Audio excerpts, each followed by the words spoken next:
Hey guys, welcome back to my channel. Today I'm going to show you how you can use image style transfer feature on CapCut PC. So this is the CapCut web version. You can access it in at the CapCut.com via your browser. So let's start.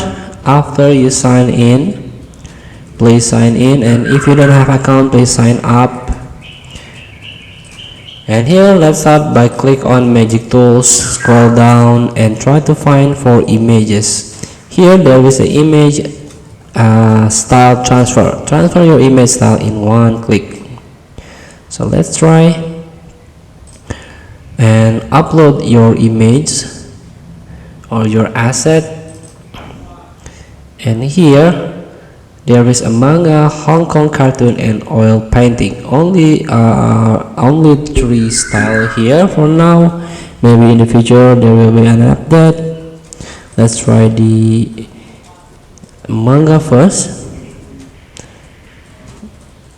And this is like oil painting.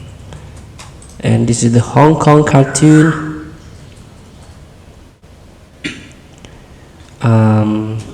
And this is the oil painting. So feel free to try. Thank you for watching. Don't forget to comment, like and subscribe, and also click this button below. See you in the next video.